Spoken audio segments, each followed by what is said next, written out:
여러분 안녕하십니까? 포항 MBC 뉴스데스크입니다. 오늘 광복 80주년을 맞아 지역에서도 다양한 기념 행사가 열렸습니다. 특히 광복을 기념하기 위해 해방 직후부터 지금까지 이어지고 있는 한 시골 마을의 축구대회에 주민 수천 명이 모였습니다. 박성아 기자가 취재했습니다. 포항시 신광면에 사람들의 만세 함성이 울려 퍼집니다. 대한민국 만세! 새하얀 바지 저고리를 입고 집신을 신은 사람들이 지프로 만든 축구공을 있는 힘껏 발로 찹니다. 광복 80주년을 맞아 열린 포항시 신광면 주민들의 축구대회입니다. 해방 2년 뒤인 지난 1947년 8월 15일, 광복의 기쁨을 다 같이 나누고 마을의 결속을 다지기 위해 시작된 축구대회는 올해로 벌써 72회를 맞았습니다. 6.25 동란 그리고 가뭄 피해 코로나 때 빼고는 이거 계속 이어온 행사입니다. 우리 면민 전체가 광복 의미를 나누고자. 마을마다 펼쳐지는 신나는 응원전. 선수들은 이웃들의 응원에 힘입어 운동장을 달리며 광복의 의미를 되새겼습니다. 신광면 축제이기도 하고 우리나라를 사랑하는 마음으로 이 자리에 섰습니다. 대한민국 사랑합니다. 우리나라 사랑하고요. 화이팅입니다. 경주 3.1운동의 발상지인 봉황대에는 순국 선열들의 희생을 기리기 위한 국화꽃 바구니가 놓였습니다.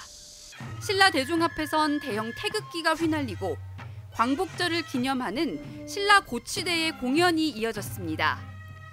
대한민국이 주권을 되찾은 지 80년을 맞아 경북동의 한 시민들은 저마다의 방식으로 숭고한 독립정신을 기렸습니다. MBC 뉴스 박성아입니다. 제80주년 광복절을 맞아 경상북도는 도청 동락관에서 경축식을 개최했습니다. 독립유공자 유가족 370명을 포함한 도민 700여 명이 참석한 가운데 기념사와 유공자 표창, 독도 플래시몹 공연 등이 이어졌습니다. 고 권수백, 정원한 애국지사 증손에게 대통령 표창이 전수됐고 독도 독립군 체험 등 전시 체험 행사도 열려 가족 단위 관람객들의 참여가 이어졌습니다. 광복 80주년인 올해는 임시정부 초대 국무령인 석주 이상용 선생의 국무령 취임 100주년을 맞는 해이기도 합니다. 석주 선생은 취임 당시 독립을 이루려면 모든 이가 대동단결해야 한다고 강조했는데요. 재조명되고 있는 선생의 취임사와 함께 생가인 안동 임천각의 복원 상황도 짚어봤습니다. 김서현 기자가 전합니다. 100년 전인 1925년 9월 24일, 일찍이 만주로 망명해 독립군을 이끈 석주 이상용 선생이 대한민국 임시정부의 초대 국무령에 취임했습니다. 당시 독립신문 호해판에 실린 취임사에서 석주 선생은 3.1운동으로 민국, 그러니까 대한민국의 임시정부가 건설됐지만 7년이 지나도 독립을 이루지 못해 통탄스럽다고 했습니다. 그러면서 이제는 대동단결해야 한다고 강조했습니다.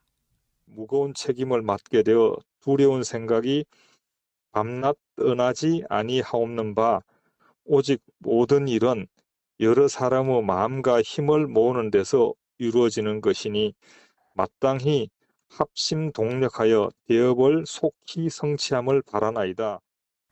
같은 해 초대 대통령 이승만이 탄핵되고 임시정부가 내각 책임제로 전환하면서 이른을 바라보는 나이에 석주 선생이 무거운 책임감으로 독립운동의 구심점 역할을 맡은 겁니다. 임시정부가 이때가 가장 힘들고 어려울 때예요. 이 난국을 한번 극복하는데 만주의 큰 어른을 모셔서 해결하겠다 하는 뜻이 담겨 있는 것이죠. 나라를 되찾기 전에는 내 유고를 고국으로 가져가지 말라고 했던 석주 선생. 독립자금을 마련하기 위해 매각했던 고향집 안동 임천각은 일본이 놓은 철로로 훼손됐다가 지난 2019년부터 복원 작업이 이뤄지고 있습니다. 독립운동 정신을 계승하는 역사문화공유관 건립 사업이 있습니다. 이 사업은 올해 12월 달에 공사가 완료될 것으로 판단됩니다. 재현가옥 두 동은 내년 정도에 시작해서 한 2년 정도.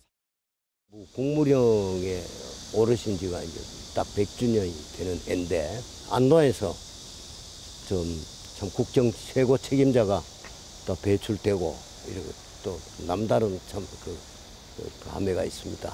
석주 이상용 선생의 기적비하고 동상하고 내년부터는 임청각 역사 문화 공유관과 산책로가 시민에게 개방될 것으로 기대됩니다.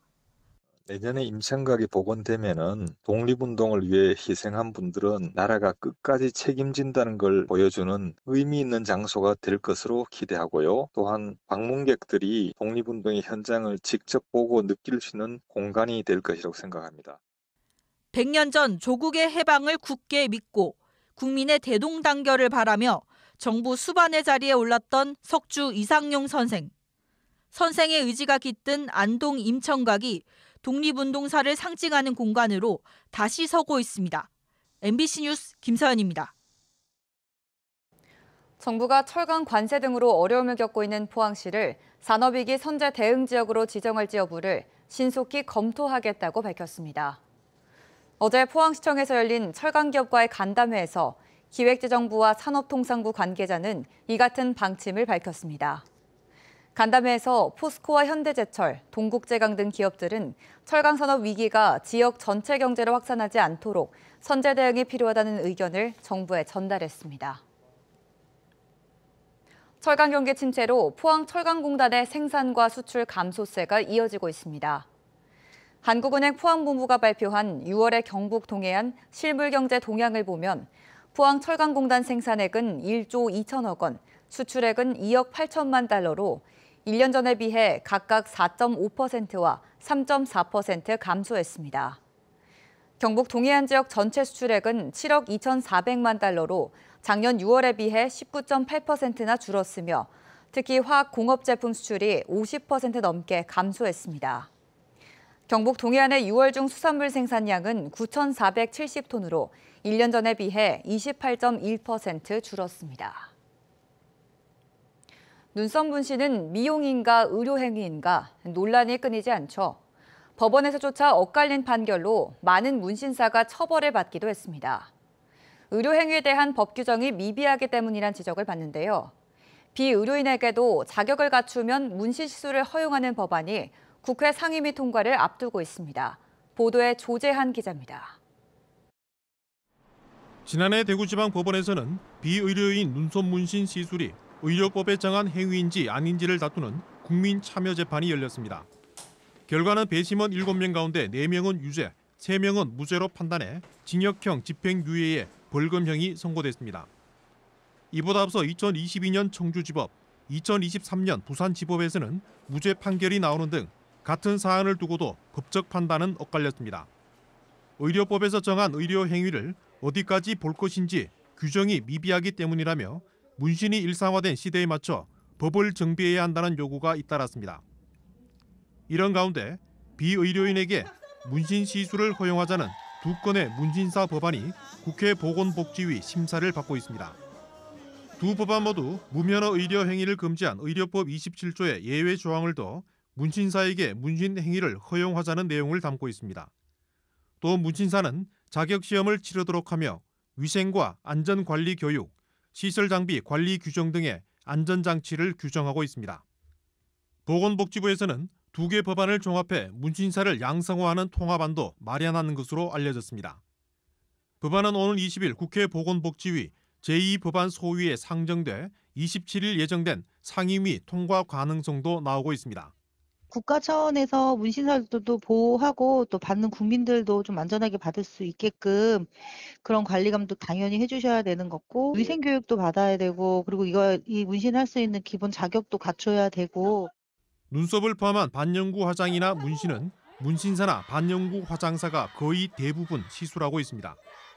고용노동부는 2015년 문신사를 미래 유망 직종 가운데 하나로 선정하기도 했습니다. 법 규정 미비로 번번이 불법 낙인 찍히던 문신사가 법 정비와 함께 양성화될지 관심입니다. MBC 뉴스 조재한입니다. 고용노동부 포항지청은 경북 동해안 지역 고위험 사업장 530여 곳에 전담 감독관을 지정하고 불시 점검을 실시하고 있습니다. 이번 점검은 정부가 추진하고 있는 안전한 일터 프로젝트에 따른 것으로 추락김 등 중대재해가 빈번한 5개 유형과 폭염 관련 12대 핵심 안전수칙 준수 여부를 집중 점검합니다. 점검 결과 법 위반 사항이 확인되면 과태료를 부과하거나 즉시 시정하도록 하고 필요할 경우 사법 조치 등도 추진할 계획입니다.